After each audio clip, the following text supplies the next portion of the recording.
TheSuperReviewShow here. Live long and prosper, people. Live long and prosper. This is the Star Trek Into Darkness 2013 movie review.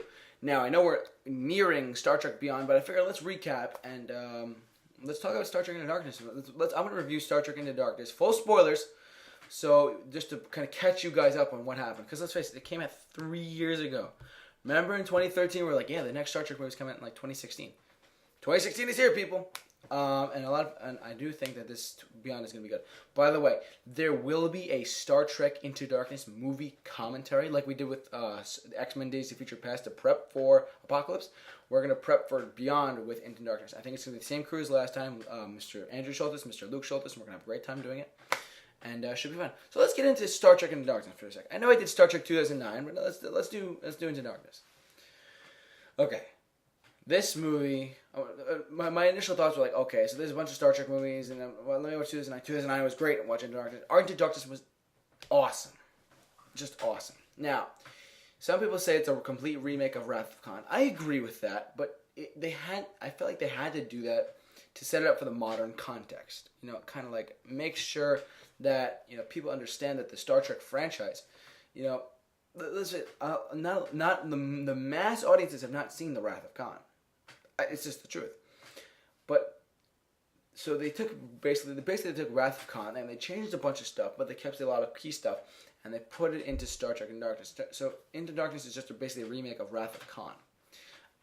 Which if you haven't seen Wrath of Khan, go see Wrath of Khan. I may do a movie review of that soon. Actually, come to think of it. But anyways, so the movie opens up with how does it open up? It opens up with I'll never forget this. This is one of the coolest openings. The Kirk and Bones are on a planet that has barely developed the wheel yet. They're on that planet, and their volcano's about to explode. And Spock's in the volcano, and classic Star Trek opening where they're just trying to stop the volcano, save the species, but they can't see the Enterprise. They can't see the Enterprise because this is a civilization who has yet to develop the wheel.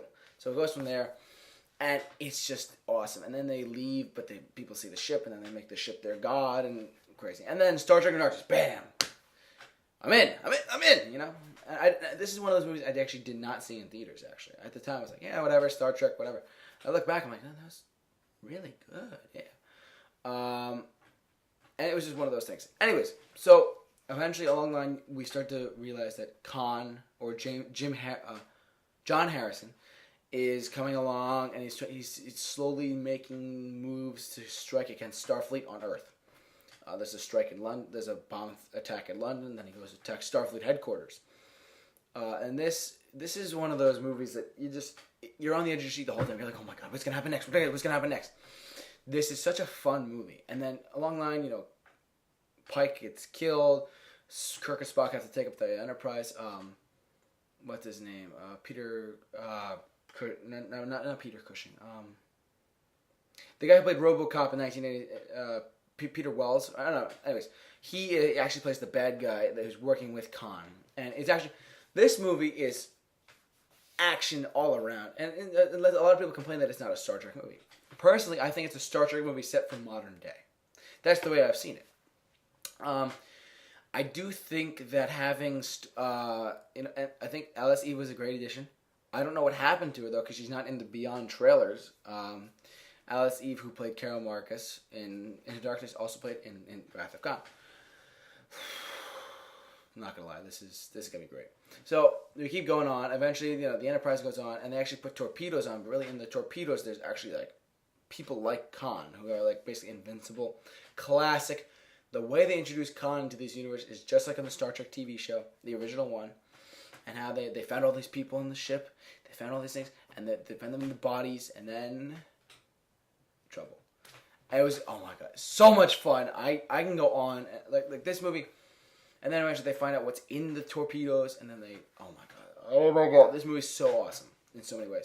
And then there's actually a little cameo by Leonard Nimoy. He said the late Leonard Nimoy, I should say. God bless him.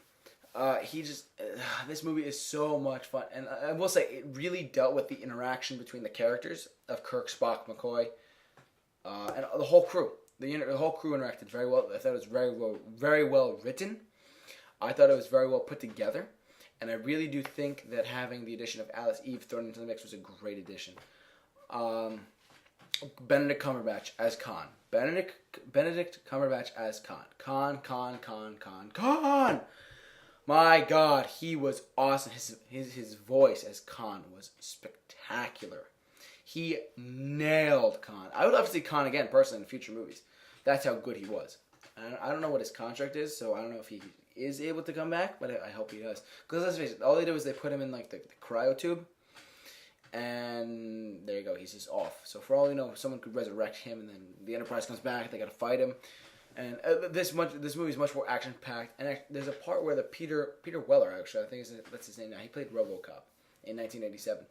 He actually is the bad guy, like I mentioned before, and he basically just, oh my God, he is so cool. He's so cool, and he actually is set.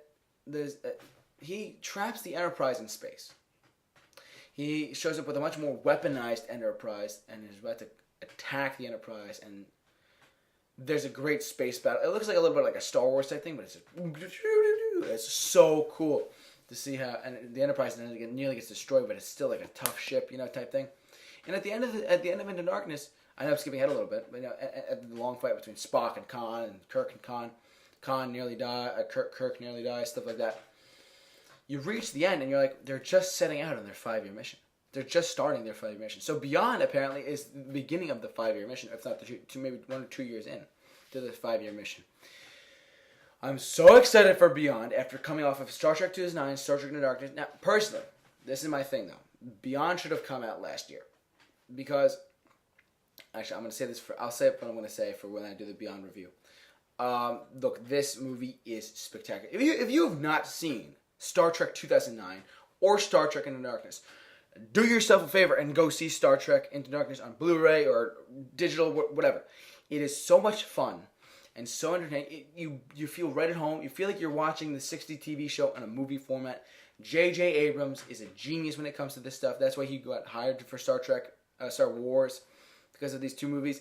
These 2 movies are spectacular, and I'm talking about both of them, but Star Trek Into Darkness in particular is just a great, great, great fun action flick with the name Star Trek, and it's so much fun. I can go on forever, but look. So, for those of you who saw Star Trek Into Darkness in theaters, what did you guys think about it? Did you like it? Did you hate it? Personally, I did not see it in theaters, but I loved it. And I really wish I should have. I really should have seen it in theaters. Anyways, but what do you guys think? Please jump in the comment section below. Share this video. Share your thoughts. Share all your opinions and whatever I said in the comment section below. I'd love to hear your thoughts. But for all your movie reviews and Star Trek updates, keep it locked on The Super Review Show. I'll see you later.